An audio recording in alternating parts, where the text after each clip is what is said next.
Hello guys, welcome back to my channel. আজকে Kolkata night Riders কেকেআরের কিন্তু কিছু প্রবলেমস নিয়ে আজকে ডিসকাস করব।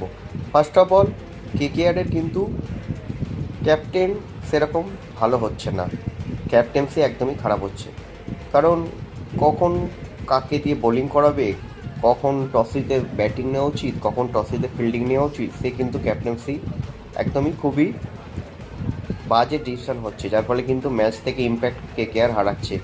2 নম্বর, কেকেআরের যে বোলিং অ্যাটাক সুনীল নারিন এবং বরুণ চক্রবর্তী, এরা কিন্তু ভালো বোলিং করতে পারছে না নিজেদের ফর্ম অনুযায়ী। আমরা জানি যে আইপিএলে কী ধরনের বোলিং করতে পারে সুনীল নারিন থেকে বরুণ চক্রবর্তী, বাট তারা একদমই ফর্মে নেই। আর কেকেআরের পেস বোলিংয়ে কিন্তু প্রবলেম ক্রিয়েট হচ্ছে, বিশেষ করে ইয়ঙ্গার যারা কার্তিক ত্যাগী থেকে শুরু করে বিভিন্ন রকমের যারা ইয়ং বোলার আছে, মোশাররফ মানি, বৈভব আরোরা কিন্তু মার খাচ্ছে। এবং সব থেকে বলবো যে হার্ষিস রানা এবছরে বেরিয়ে গেছে টিমটার মধ্যে থেকে কেকেআরে। তো সেই জন্য সব থেকে বেশি প্রবলেম হচ্ছে। হার্ষিস রানা এমন একটা প্লেয়ার যে কিন্তু পুরো নিজেকে তৈরি করে ফেলেছিল টি-20-র জন্য এবং চ্যাম্পিয়নও হয়েছে। তারপর পাতি রানা না থাকা যে কিন্তু তার ফলে আর ব্যাটিং অর্ডারও কিন্তু খুব ভালো নেই।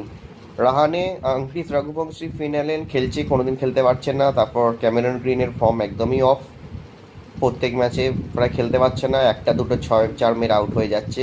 আর ফিনিশার কিন্তু রমনদীপ সিং, রিঙ্কু সিংরাও ফর্মে নেই। ফলে কেকেআর টিমে কিন্তু সব ডিপার্টমেন্টেই প্রায় দুর্বলতা আছে। তো এখান থেকে কেকেআর টিম ম্যানেজমেন্ট কি ভাবছে যে আগামী দিনে যদি কেকেআরকে একটা আইপিএলের এই সিজনে যদি টিকে থাকতে হয়, তাদের কিন্তু অনেকগুলো চেঞ্জেস দরকার এবং অনেক কিছু নতুন কিছু করতে হবে।